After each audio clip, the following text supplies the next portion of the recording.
Pemerintah Kota Depok melarang kegiatan buka puasa bersama selama bulan suci Ramadan. Kebijakan ini justru berbanding dengan pemerintah pusat melalui surat edaran Menteri Agama yang mengizinkan memperbolehkan buka puasa bersama dengan syarat pembatasan kapasitas.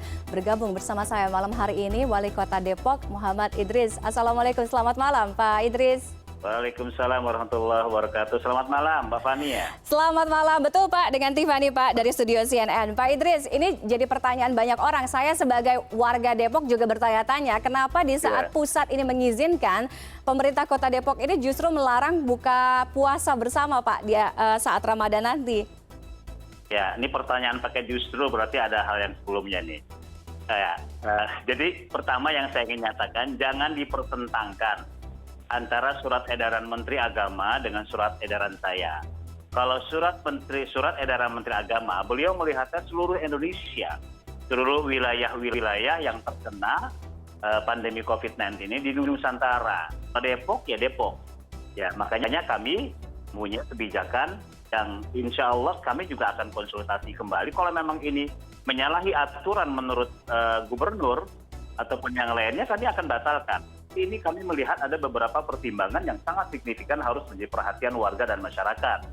Pertama, kasus per hari di Kota Depok 2 pekan, 3 pekan yang lalu memang masih sekitar di atas 300-an. Sekarang sudah melandai 100 sampai 150. Terima kasih atas kesadaran seluruh masyarakat. Tetapi 100 sampai 150 kalau kita bandingkan dengan pelarangan sholat Idul Fitri tahun lalu, itu kasus di Kota Depok paling besar, paling tinggi adalah 50. Sekarang 100 sampai 150. Meskipun kalau menurut penilaian PPKM yang baru, Inmen per 7 tahun 2021, Kota Depok ini memang sudah hanya yang zona orange itu hanya 47 RT. Walaupun kalau penilaian nasional, kita masih memang zona orange. Ini yang pertama. Yang kedua, pertimbangan kedua adalah posisi Kota Depok ini di tengah-tengah epicentrum kota kabupaten yang terkena pandemi COVID-19, di tengah-tengah antara Tangsel, Jakarta Selatan, Jakarta Timur, Kota Bekasi, Kabupaten Bogor. Jadi poros dari epicentrum kabupaten kota.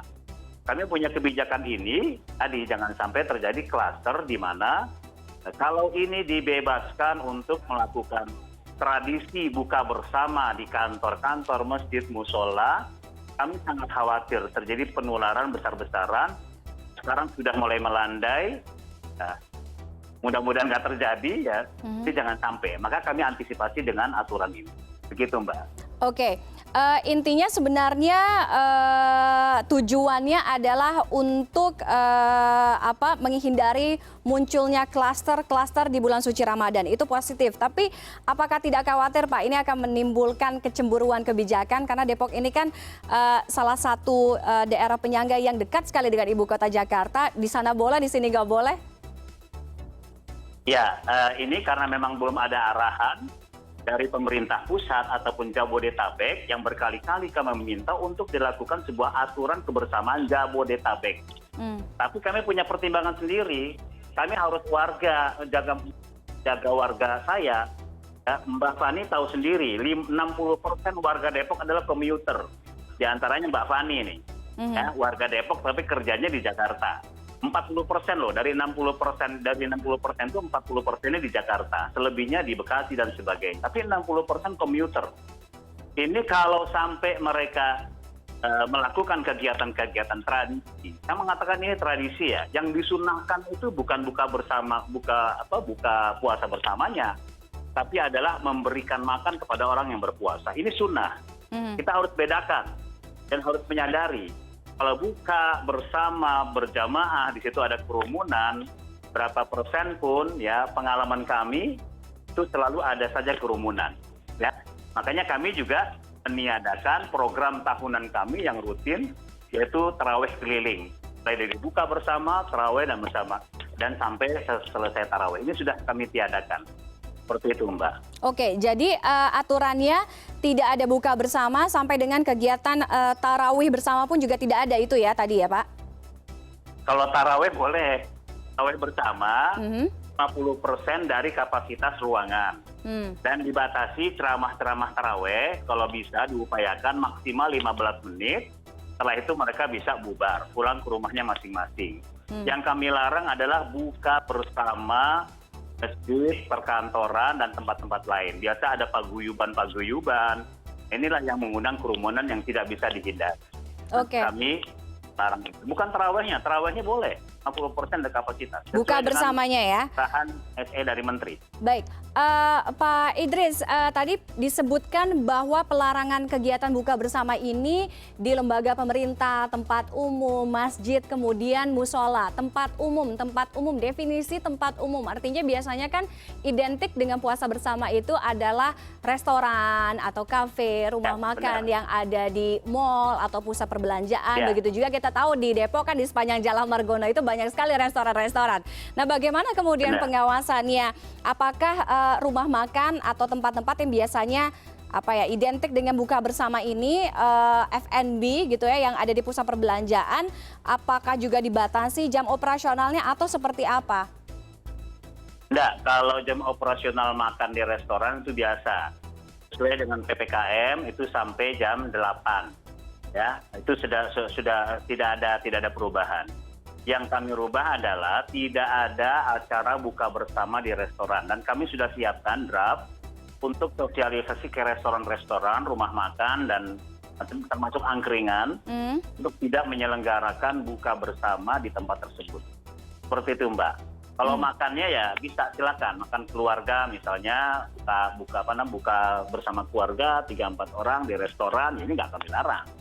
Yang kami larang adalah acara buka bersama. Oke, acara buka bersama yang melibatkan banyak orang, artinya lebih mungkin dari 5 orang gitu ya, Pak? Biasanya ada panitianya. Oke. Ya. Pengawas jangan terlalu dipersulit. Misalnya definisi banyak itu 3 orang ke atas, jangan dipersulit. Yang namanya kerumunan biasanya tuh buka bersama biasanya ada panitianya, ya PJ-nya, penanggung jawabnya. Ada pengaturan dan biasanya nggak kurang dari 15-20 orang di atas itu biasanya. Oke, pengawasannya Pak Idris akan seperti apa nantinya di lapangan? Sanksi kemudian jika ada kelihatan atau ketahuan gitu ya warga yang mengadakan acara buka puasa bersama, kemudian tempat usaha yang kedapatan melanggar aturan ini, karena kan kalau tadi Bapak sebutkan kan ya kalau 3-4 orang inti atau anggota inti keluarga mungkin masih oke. Tapi kan mungkin kadang-kadang kan juga suka nggak kekontrol gitu loh Pak. Kalau misalnya di restoran kan mungkin aja meja dipecah-pecah nggak satu meja karena sekarang kan memang harus ada jaga jarak, tapi ternyata ini acara buka bersama gitu. Ya, itu yang tadi saya tanya, jangan dipersulit masalah ini. Kalau tradisinya sudah jelas ya yang namanya buka bersama ya seperti itu. Tapi kalau diakal-akalin semua restoran segala macam kami akan lihat nanti. Kami banyak punya intel kok. Ya, tapi itu bukan, kami tidak akan menginteli mereka, tidak. Artinya apa? Artinya kami ingin menumbuhkan kesadaran masyarakat. Nah, sampai ada penularan besar-besaran lagi, cuman gegara kita memaksakan satu tradisi buka bersama di tempat-tempat publik seperti itu. Itu yang kami inginkan, kesadaran masyarakat lah. Insya Allah ya dengan kita sadar sama-sama, kita tahan diri, hanya buka bersama kok.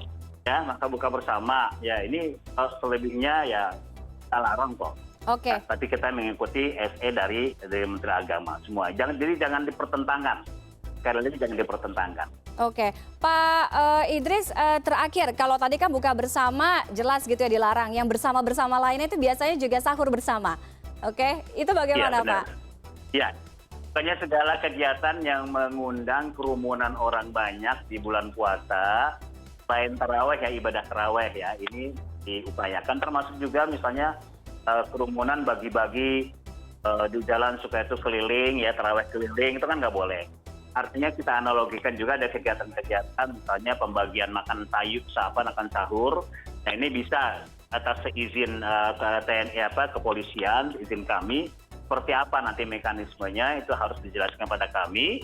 Kami akan lihat untuk paparan mereka seperti itu, Mbak. Oke, baik. Terima kasih Pak Muhammad Idris. Intinya tujuannya baik untuk menekan penyebaran dan juga persebaran COVID-19 yang ada di Kota Depok, Jawa Barat. Mudah-mudahan tidak hanya pemerintah Kota Depok, tapi warganya juga tertib, juga teratur dan bisa menaati peraturan ini ya. Terima kasih sekali lagi Pak Idris sudah bergabung dengan CNN Indonesia Connected malam hari ini.